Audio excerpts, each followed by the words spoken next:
invite Dr. H.S. Rawat to come here and speak us and honor us with the words of wisdom so that that speech can go till ages. Thank you, sir. We welcome respected Dr. H.S. Rawat. बहुत बहुत धन्यवाद मान्या जी। सबसे पहले आज के इस programme की शुरुआत जैसे कि ज्योतिष वेदों का नेत्र है उसी प्रकार से मंत्रों के साथ करेंगे। ओम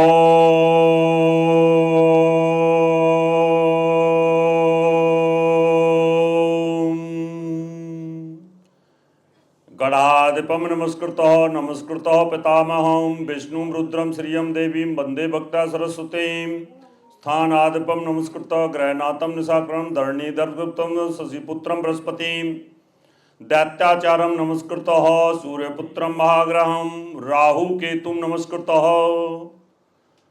दिव्या पिल्लई ज्योतिष सम्मेलन सफलता हेतु विशेषतः। आज की इस प्रोग्राम की आयोजक हमारे हिंदी में बोलते हैं दबंग, बोल्ड और बहुत ही विद्वान दिव्या पिल्लई जी, आपको मैं बहुत बहुत बधाई देता हूं।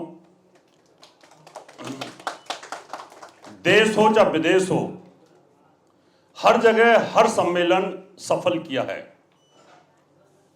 पहले IBF था, अब IVAF इंटरनेशनल वैदिक एस्ट्रोलॉजी फेडरेशन उसकी चेयरमैन है और जहां जहां भी प्रोग्राम किए वहां सब में गया हूं और बहुत ही सफल प्रोग्राम रहे हैं और ये भी सफल प्रोग्राम है, इसलिए आपको बहुत बहुत बधाई। मंच पर उपस्थित सभी हिंदी भाषी और साउथ इंडिया की लैंग्वेज के विद्वान और मेरे सामने उपस्थित सभी विद्वानगण बंधुओं और आज की जो हमारी एंकर हैं वान्या जी, ये हमारी स्टूडेंट भी हैं, बहुत अच्छी ज्योतिषी भी हैं और टीवी पर बहुत ज़्यादा आती हैं सभी चैनलों के ऊपर। हरी शर्मा जी बहुत अच्छे एस्ट्रोलॉजर हैं, अलका शर्मा जी बहुत अच्छी एस्ट्रोलॉजर हैं। IBF की सभी टीम को बहुत बहुत धन्यवाद और बधाई। साथियों, शुरुआत पता है मैं कहां से करूंगा आज। एक बार महाभारत का युद्ध चल रहा था और युद्ध के अंदर अर्जुन को डिप्रेशन आ गया, अवसाद आ गया, बोला मैं युद्ध नहीं लड़ूंगा। कृष्ण भगवान ने बड़ा समझाया कि युद्ध लड़ और समझाते समझाते उनको 6-7 घंटे हो गए और उधर कौरवों की सेनाओं में भीष्म पितामह टकटकी बांध के देख रहे थे और सुन रहे थे।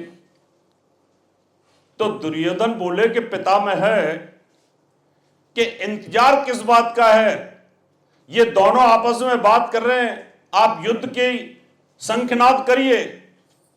उन्होंने कहा अरे मूर्ख, तुझे नहीं पता ये आपस में क्या बात कर रहे हैं, ये मुझे सुनाई नहीं दे रहा। अगर ये सुनाई दे जाए तो मेरा भी कल्याण हो जाए। अब यही समस्या मेरे सामने थी। अब ये हमारे विद्वान जो हैं यहां पर इधर की भाषा में बोल रहे थे और मैं टकटकी बात के सुन रहा था, कुछ 2-4 शब्द हमें भी मिल जाए लेकिन समझ में नहीं आया। इसलिए यहां की जो विद्वत्ता है, साउथ इंडिया के जो विद्वानों के पास ज्ञान है, वो ज्ञान हमारे कानों में नहीं पड़ पा रहा था क्योंकि लैंग्वेज नहीं आती है और इस प्रकार की यहां की लैंग्वेज इधर समझ में नहीं आती, तो ये प्रॉब्लम तो आती है थोड़ी सी। इसलिए मैं तो यही कहूंगा आप लोगों को कि जब आप अगली बार सम्मेलन करें ना, थोड़ी हिंदी की प्रैक्टिस कर लो तो आपकी विद्वानता कम से कम हमारे कानों में तो पड़े ना, क्योंकि साउथ इंडिया के बड़े बड़े विद्वान होते हैं। मित्रों, आज का जो टॉपिक ये है कि ज्योतिष क्या थी और आज क्या है और ज्योतिष का भविष्य क्या है। यानी एंशिएंट टाइम में ज्योतिष क्या थी और आज क्या है और आगे क्या होगी। यानी ज्योतिष की भविष्यवाणी, यानी खुद ज्योतिष भविष्यवाणी करता है, उसकी भी भविष्यवाणी करनी है हमें कि आगे ज्योतिष कैसी रहेगी, इसकी उत्पत्ति कैसे हुई थी, ज्योतिष की उत्पत्ति हुई कैसे, इसकी शुरुआत कैसे हुई और आज किस मुकाम पर आ गई है और आगे किस मुकाम पर जाएगी। इसी टॉपिक पे मैं बोलूंगा आज। ज्योतिष की उत्पत्ति ऐसे हुई थी कि ब्रह्मा जी ने हम सबको जीवन दे दिया, सृष्टि की उत्पत्ति हो गई। उत्पत्ति होने के बाद सबने खूब पैसा कमाना शुरू कर दिया, सबके पास बड़ी बड़ी गाड़ियां, घोड़े, हाथी, मकान, महल। और जब मरने का टाइम आए तो आदमी बेचैन हो जाए कि अब हमारी इस पैसे का होगा क्या। अब ज्योतिषियों ने खूब पैसा कमा रखा होगा, अब ये आए कि अब आपका होने क्या वाला है, इस पैसे का क्या होगा, साथ लेके जाओगे? नहीं, यही रह जाने वाला है। ये तो सुब्रतो राय का भी यही रह गया, उसके दोनों बेटे नहीं आए, बड़े बड़े लोग छोड़ के चले गए, अंबानी साहब का भी यही रह गया और इन सब का यहीं पे रह जाना है। तो ये तनाव ऋषि मुनियों के सामने भी आया और देवताओं के सामने भी आया कि मृत्यु के बाद हमारा क्या होगा। उसके बाद ब्रह्मा जी के पास जाते हैं और ब्रह्मा जी को जाकर के बोलते हैं कि आपने जीवन तो दे दिया, लेकिन हमारा भविष्य क्या होगा। हम अपने जीवन को कैसे जाने कि आज से कल क्या होने वाला है, आज से 10 साल बाद क्या होगा। इस बात को सोच करके सभी देवता और मनुष्य ब्रह्मा जी के पास जाते हैं और ब्रह्मा जी के सामने ये याचना करते हैं कि ये बताओ हमारे जीवन का क्या होगा। तो उन्होंने कहा मैं आपको ज्योतिष देता हूं। ब्रह्मा जी के पुत्र थे सूर्यदेव। सूर्यदेव को कहा कि तुम एक सिद्धांत बनाओ, इसलिए सूर्य के सिद्धांत का डेवलपमेंट हुआ, सूर्य सिद्धांत। और सूर्य का सिद्धांत यह कहता है कि मनुष्य की उत्पत्ति कैसे होती है, 84 लाख योनियों की उत्पत्ति कैसे होती है और सूर्य हमारे जीवन को कैसे चलाता है और हमारी मृत्यु कब होगी, इसकी जानकारी भी आपको सूर्य सिद्धांत से मिल जाएगी, यानी ज्योतिष से मिल जाएगी। और सूर्य के इर्द गिर्द ज्योतिष घूमती है, यानी अगर सूर्य ना हो तो ज्योतिष नहीं चलेगी। सूर्य अभी ऑफ हो जाए तो सारे ग्रह वहीं खड़े हो जाएंगे, न चंद्रमा हिलेगा न पृथ्वी हिलेगी, सब वहीं पे स्टेबल हो जाएंगे। और ये जो पूरा ब्रह्मांड है ये एक बर्फ का गोला बन जाएगा। इसलिए वेदों में शब्द आता है यत् पिंडे तत् ब्रह्मांडे, यानी ये जो ब्रह्मांड है पिंड बन जाएगा, बर्फ का गोला बन जाएगा। इसलिए हमारा जो जीवन है सूर्य के द्वारा चलता है और सूर्य के माध्यम से ज्योतिष चलती है। अगर सूर्य ना घूमे तो ग्रह नहीं घूमेंगे और ग्रह नहीं घूमेंगे तो हमारा दिमाग नहीं घूमेगा, हमारा दिमाग नहीं घूमेगा तो हम भी स्टक कर जाएंगे। इसलिए ज्योतिष की उत्पत्ति जो है सूर्य के इर्द गिर्द है। सूर्य के चारों तरफ 7 ग्रह घूमते हैं और उन 7 ग्रहों का प्रभाव हमारे शरीर के ऊपर पड़ता है, हमारे ब्रेन के ऊपर पड़ता है। और 2 ग्रह छाया ग्रह होते हैं। छाया ग्रह इसलिए लिए गए कि सूर्य जब ऐसे मूवमेंट करते हैं, ग्रह मूवमेंट करते हैं तो छाया भी हमारे ऊपर आती है और जब छाया आती है तो छाया कहीं ना कहीं हमारे जीवन पर उस रोशनी को रोकने की कोशिश करती है, जिसके कारण हमारा डेवलपमेंट रुकता है। अभी ये लाइट मेरे सामने आ रही है, अगर मैं ऐसे कर दूंगा तो मेरा फोटो क्लियर नहीं आएगा, इसलिए राहु केतु का भी रहस्य है। तो यहां से ज्योतिष की उत्पत्ति होती है और धीरे धीरे हमारे जो ऋषि थे, ऋषि पाराशर जी, उन्होंने दिव्य ज्ञान के माध्यम से इनकी ग्रहों की गति को नापा और लिखते चले गए कौन सा ग्रह कितनी स्पीड के साथ चलता है। और वो लिखा गया कौन से ग्रह का प्रभाव हमारे शरीर के ऊपर है, इसको भी लिखा गया। कौन से ग्रह किसको ओवरलैप करता है, उसकी ग्रेविटी फोर्स को प्रभावित करता है, वो भी लिखा गया। और लिख करके ज्योतिष तैयार हो गई। लेकिन उस समय एक्यूरेट हमारे पास घड़ियां नहीं थी, इसलिए चंद्रमा उस समय पर 2.25 दिन एक जब राशि पे रहता था तो पहले राशि के अनुसार प्रेडिक्शन होती थी पुराने जमाने में। और आज भी साउथ इंडिया के अंदर जो नाड़ी ज्योतिष वाले लोग हैं वो आज भी राशि के ऊपर प्रेडिक्शन करते हैं, अष्टक वर्ग पे प्रेडिक्शन करते हैं। और धीरे धीरे धीरे धीरे इसका विकास हुआ। एक राशि के अधीन 2.25 नक्षत्र थे।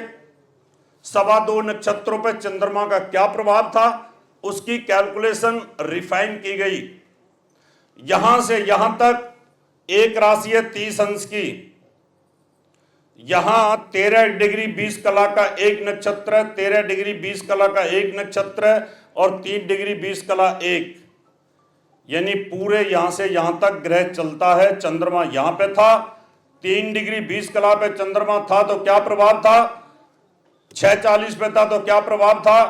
धीरे धीरे रिफाइन होता चला गया और इतना रिफाइन हुआ कि यहां कृष्णमूर्ति जी ने उसको केपी के माध्यम से रिफाइन करके हमारे सामने और एक विद्या लाके खड़ी कर दी।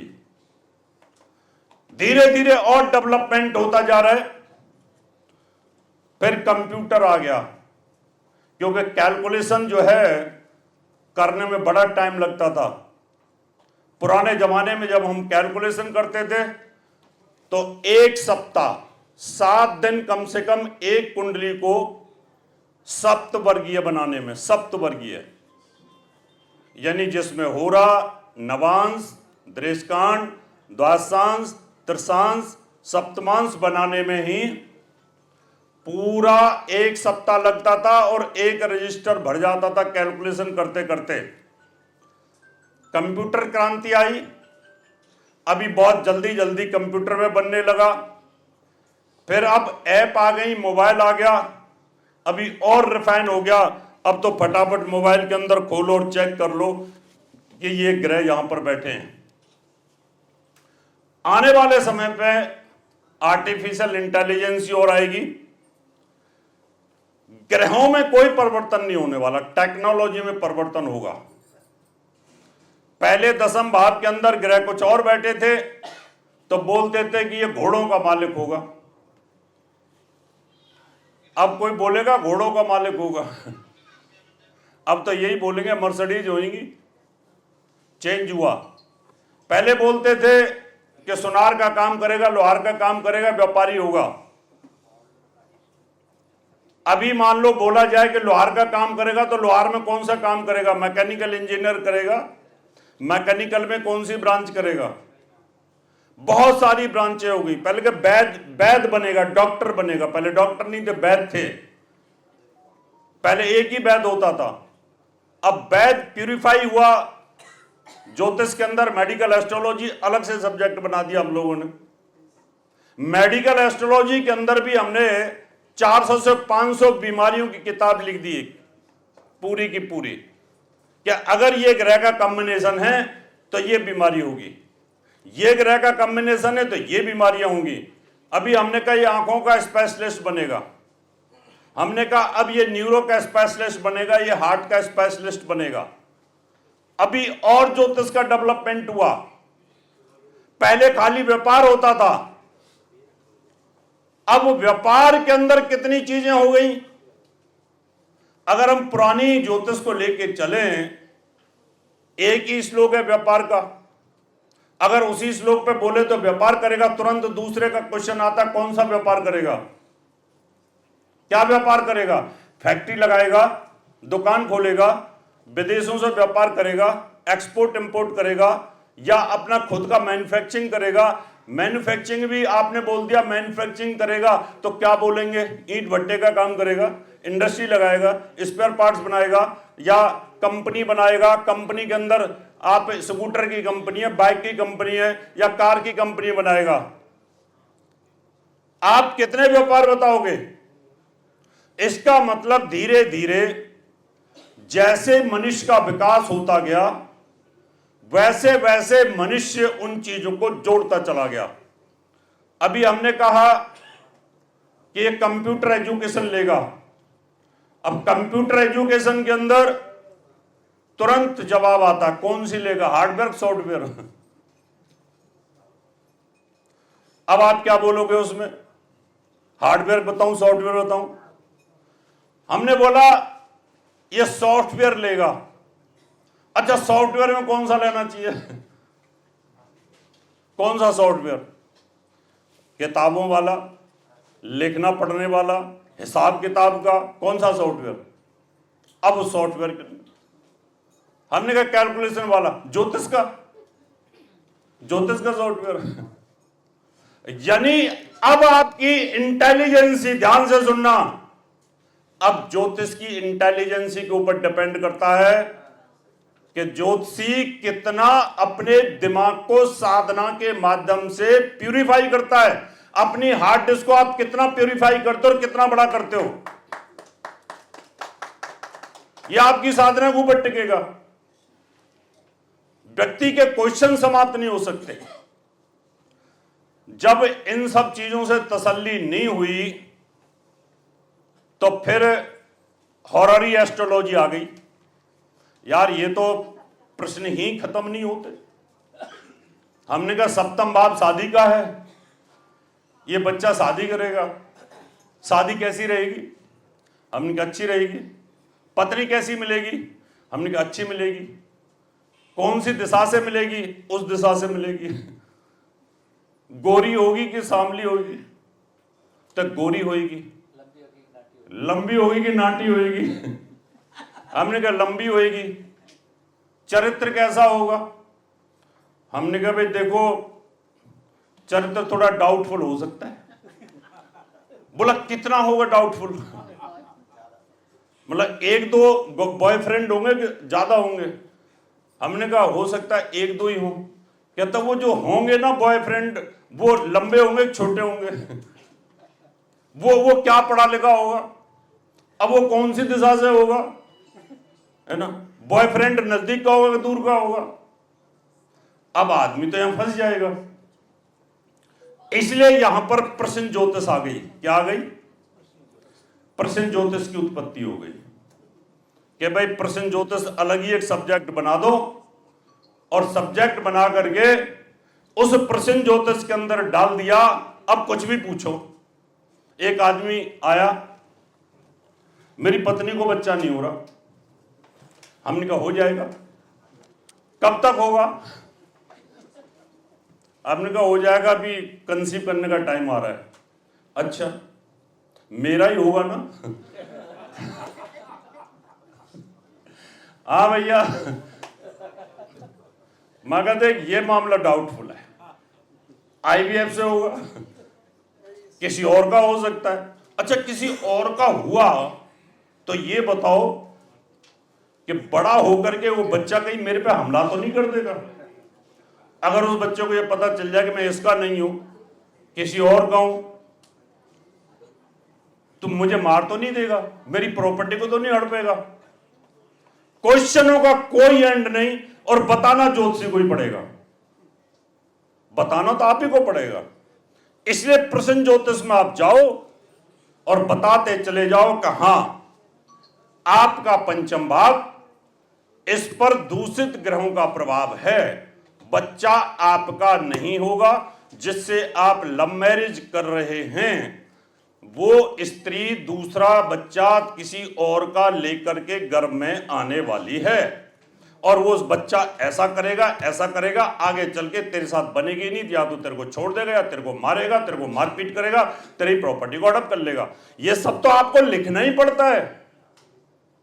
सभी ज्योतिषियों को अपनी कलम से पहले लिखना पड़ता था कि ये जो आदमी है ये जार होगा, चरित्रहीन होगा, इसका बच्चा ऐसा होगा। प्रश्न ज्योतिष की उत्पत्ति हो गई।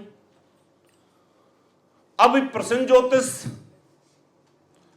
नहीं कामयाब, मान लो किसी ज्योतिषी पे भूल ना हुई, तो फिर राजा ने आदेश दिया कि भाई जो ज्योतिषी ने बोला है ऐसा करो, 10 स्त्री लेके आओ, 10 स्त्री के कान चेक करो। 10 स्त्रियों के कान चेक करे। छोटी स्त्री का स्वभाव क्या है? कान जिसके छोटे कान है। मीडियम कान वाली स्त्री का स्वभाव क्या है? बड़े कान वाली स्त्री का स्वभाव क्या है? नाक लंबी है, बातें नहीं भाई, नाक लंबी है, उस स्त्री का स्वभाव क्या है? नाक, ये जो गोल गोल जगह है ना, ये बादाम कलर की हैं या गोल गोल हैं या चने जैसी हैं या ऊपर कोठी है नीचे कोठी है, तोते जैसी नाक है या कैसी नाक है? इससे स्वभाव बताओ। लिख दिया सामुद्रिक शास्त्र। गर्दन स्त्री की छोटी है तो क्या पति की हत्या कर देगी? अगर जिस स्त्री के कान छोटे हैं तो वो कैसा स्वभाव रहेगा? जिस स्त्री का कान बड़ा है तो कैसी रहेगी? गर्दन लंबी है तो कान कैसा, उसका स्वभाव कैसा रहेगा? अभी आईब्रो उसके अगर मान लो सूपनखा जैसे हैं तो कैसा स्वभाव रहेगा? अगर रावण जैसे किसी के आदमी के आईब्रो हो तो स्वभाव कैसा रहेगा? हाथ की उंगलियां, हाथ कैसा है? अभी मैंने हाथ के ऊपर स्पीच दी थी नक्षत्रा के अंदर। एक और अनुभव लिख दिया आदमी की चाल के ऊपर, आदमी के स्वभाव और पेट के ऊपर, आदमी के हाथ के ऊपर, अंगूठे के ऊपर, उंगलियों के ऊपर, नाक के ऊपर, माथे के ऊपर, इन आईब्रोज के ऊपर और यहां बालों की स्टाइल के ऊपर और नाभि के ऊपर भी। एक और सामुद्रिक शास्त्र की उत्पत्ति हुई। अब इसका एक्सपर्ट आदमी अगर ज्योतिषी है तो सामने व्यक्ति आ जाए और उसको देखो, देख करके उसकी कुंडली तो आपने नजर माननी है, आप ये बता दोगे कि तू ऐसा व्यक्ति है। आप स्त्री की चाल से बता दोगे ये स्त्री का स्वभाव क्या है। आप उसके होठ देख करके बता दोगे उसके होठ के ऊपर तिल का निशान इधर है या इधर है, तो वो ये बता दोगे क्या स्वभाव है। ये भी उत्पत्ति हो गई। जब हम काम करने लगे, व्यापार करने लगे, व्यवसाय करने लगे, जॉब का मामला आने लगा, तो हमने व्यवसाय ज्योतिष भी निकाल दी। दसम भाव को इतना डिटेल कर दिया, दसम भाव को इतना डिटेल कर दिया कि अब आप पूछो लड़की क्या करेगी? हमने कहा भैया डॉक्टर बन जाएगी, दवाइयों से संबंधित काम कारोबार होगा। दवाइयों से संबंधित मतलब क्या होगी? फार्मासिस्ट होगी, नर्स होगी, डेंटिस्ट होगी, डॉक्टर होगी एमबीबीएस, या सर्जन होगी, या बहुत बड़ी सर्जन होगी। अब ज्योतिषी के सामने बड़ी समस्या, माँ बाप उसको डॉक्टर बनाना चाहता है, वो दवाइयों से संबंधित काम आ रहा है उसमें दसम भाव में। अब आपने ये देखना है कि जैसे कि मानवेंद्र जी ने कहा कि ग्रहों का बल, अगर दसम भाव में इतना सा बल है और दवाइयों से संबंधित काम आ रहा है तो आप बोलोगे भैया नर्स। इससे ज्यादा बलवान है तो आप बोल दो भैया फार्मासिस्ट। इससे और ज्यादा बलवान है तो बोल दो डेंटिस्ट। इससे ज्यादा और बलवान है वो ग्रह तो बोल दो एमबीबीएस। से और ज्यादा बलवान है तो बोलो सर्जन। आपने दसम को पूरा एलोबरेट कर दिया। अभी लड़के की बात आ गई, क्या करेगा? आपने देखा कि सूर्य इतना बलवान है, सरकारी नौकरी लगेगी, लग जाएगी ना? हाँ लगेगी, चपड़ासी लगेगी। यार हम तो क्लर्क बनाना चाहते थे, अब थोड़ा सूर्य और बलवान है तो क्लर्क, थोड़ा और बलवान है तो क्लर्कों के ऊपर, यानी सिपाही, हवलदार, सब इंस्पेक्टर, इंस्पेक्टर और आईपीएस डायरेक्ट, फिर कमिश्नर। तो आप ज्योतिषियों के सामने चैलेंज छोटा मोटा नहीं है। आप ब्रह्मज्ञानी हो और आपको अपने ब्रह्म ज्ञान को इतना बढ़ाना, इतना बढ़ाना, इतना बढ़ाना है कि कोई भी प्रश्न पूछेगा आपको बताना ही पड़ेगा, आप टाल नहीं सकते। अगर आप टालने की कोशिश करोगे तो फिर जो क्लाइंट है ना आपका, वो यही बोलेगा कि वो वाला ज्योतिषी है ना, जब उससे कुछ पूछो और वो बता नहीं पाता तो बोले तेरे घर में किसी ने कुछ करवा दिया है, तेरे में भूत प्रेत का साया है। वो निकालना पड़ेगा क्योंकि ज्योतिष में उसकी पकड़ नहीं। उसके बाद जब ग्रह गति सब कुछ अच्छा हुई और आदमी फिर भी काम ठीक नहीं कर पा रहा, किसी की गुरु की दशा चल रही है, उच्च के शुक्र की दशा चल रही है, लेकिन घर में बीमारी रहती है तो वास्तु का डेवलपमेंट आ गया, हमारे पास वास्तु और ग्रह की स्थिति पैदा हो गई। जिसके पास कुछ भी नहीं था तो न्यूमरोलॉजी का डेवलपमेंट आ गया, अंक ज्योतिष कैसे काम करती है वो हमारे सामने आ गई। तो हमारे सामने बहुत बड़ी समस्याएं हैं। प्रधानमंत्री की कुंडली का भी विश्लेषण करना है, चुनाव जीतेगा कि नहीं जीतेगा उसका विश्लेषण भी करना है, कौन सी पार्टी आने वाली है उसका विश्लेषण भी करना है, कोरोना जैसी बीमारी आ रही है कि नहीं आ रही है उसका विश्लेषण भी करना है, भूकंप कब आएगा नहीं आएगा उसका विश्लेषण भी करना है। इतना बड़ा पूरा ब्रह्मांड का ज्ञान ज्योतिषी के पास होता है। और जो ज्योतिषी को लोग क्या बोलते हैं, ये एम ही है, ज्योतिष विद्या तो एम ही है। लेकिन मैंने टीवी चैनलों के ऊपर, हर टीवी चैनलों के ऊपर वैज्ञानिकों को मुंह तोड़ जवाब दिया और उनको प्रूव करके दिया। 2019 में जब चंद्र ग्रहण और सूर्य ग्रहण आए थे तब मैंने कहा था भयंकर प्रकोप इस पृथ्वी के ऊपर आने वाला है। उसके बाद कोरोना आया था, एबीपी न्यूज के ऊपर, आज तक के ऊपर, सबके ऊपर मैंने बोला था। क्यों बोला था वो, किसलिए बोला गया था? वो इसलिए बोला गया था कि ग्रहों की जो किरणें हैं, ग्रहों की जो गति है, उनके हिसाब से पृथ्वी पर एनवायरनमेंट चेंज होता है। सूर्य ग्रहण और चंद्र ग्रहण पर एनवायरनमेंट चेंज होता है। सूर्य ग्रहण और चंद्र ग्रहण का दिमाग के साथ संबंध है, हमारे डेवलपमेंट के साथ संबंध है, मां के गर्भ के डेवलपमेंट के साथ संबंध होता है। इन ग्रहों का संबंध हमारे साथ इस प्रकार से होता है। इसलिए सूर्य ग्रहण और चंद्र ग्रहण की कैलकुलेशन हमने दी। सबसे पहले हमने पूरे संसार को यह कैलकुलेशन दी। हमने बताया कि उस समय ग्रहण होगा। आज से 5200-5300 वर्ष पहले वेद व्यास जी ने यह कहा था, इस बार एक पक्ष के अंदर 2 ग्रहण हैं और 2 ग्रहण भी 13 के दिन आ रहे हैं। इसका मतलब यह है अनर्थ होगा, इतना भयंकर अनर्थ कि एक पक्ष पूरा हुआ नहीं और 13 को ही ग्रहण आ जाना। इस समय आज से 5000 वर्ष पहले भी हमारी भविष्यवाणियां सच थी। इसलिए ज्योतिष एक किरणों का विज्ञान है, तरंगों का विज्ञान है। जैसे ये मोबाइल सेट है ना, ये मोबाइल सेट एक टावर के साथ जुड़ा हुआ है।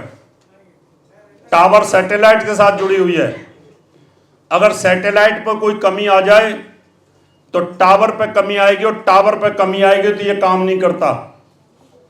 जितनी मर्जी बढ़िया कंपनी का मोबाइल ले लो, आप एप्पल का ले लो, सैमसंग का ले लो, और उसमें नेटवर्क अगर कमजोर हो गया तो बेकार है।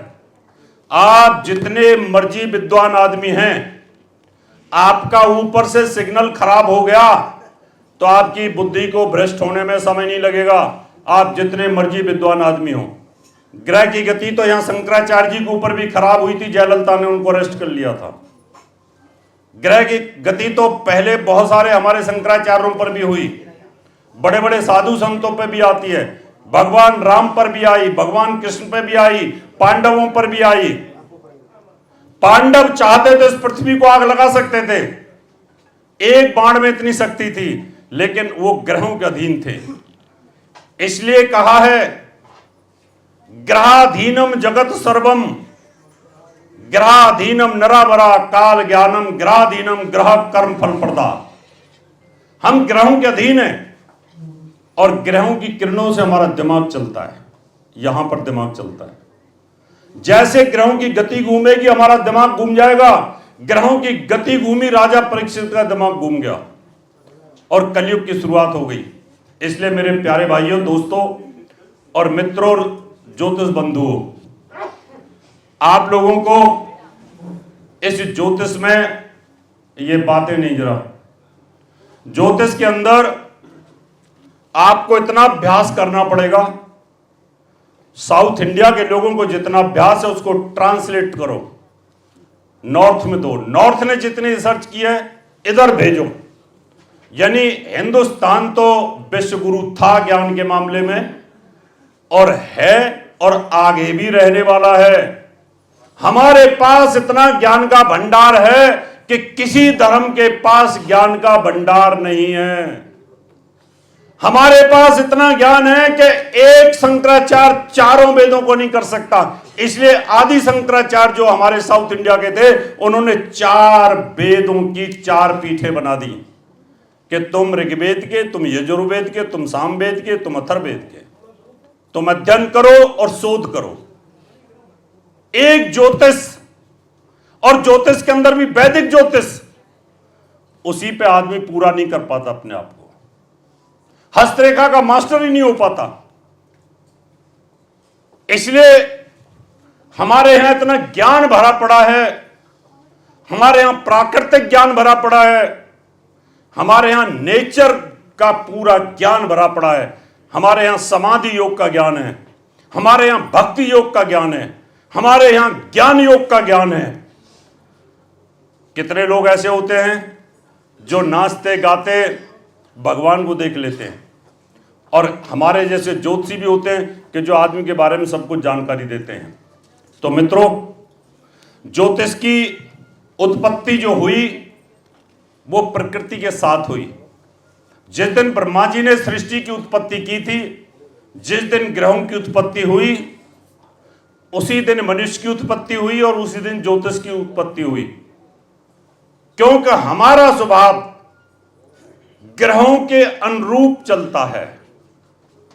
जिस दिन हमारी उत्पत्ति हुई, कोई किसी का गुरु नहीं था। जिस आदमी के ग्रह बलवान थे, वही ग्रह वो गुरु बन गया। आप देखेंगे, अगर आप इस्लाम की बात करें, वहां पर कबीले होते थे। मोहम्मद पैगंबर के ग्रह बलवान थे तो गुरु बन गए, ईसा मसीह के ग्रह बलवान थे, गुरु बन गए। तो हमारे यहां पर जिस ज्योतिषी के अच्छे ग्रह होंगे, वही टॉप का ज्योतिषी बनेगा, उसी का नाम रोशन होगा। जैसे कि कृष्णमूर्ति जी का नाम आज दुनिया में छाया हुआ है। पहले ऋषि पाराशर जी थे, भृग थे, आर्यभट्ट थे, अभी बहुत सारे धीरे धीरे रिफाइन होते चले जाएंगे। उन सब चीज़ों को आप इसी प्रकार से प्रैक्टिस करते रहें, यही मेरी उम्मीद है। आप लोगों ने ध्यान के साथ सुना, बहुत बहुत धन्यवाद। और दिव्या जी को बहुत बहुत बधाई एक बार, क्योंकि यहाँ भगवान कार्तिक जी के धाम में हम आए हुए हैं, इसलिए उनको याद करते हुए एक बार जरूर जोर से जयकारा लगाइए। बोलो भगवान कार्तिक की। बहुत बहुत धन्यवाद।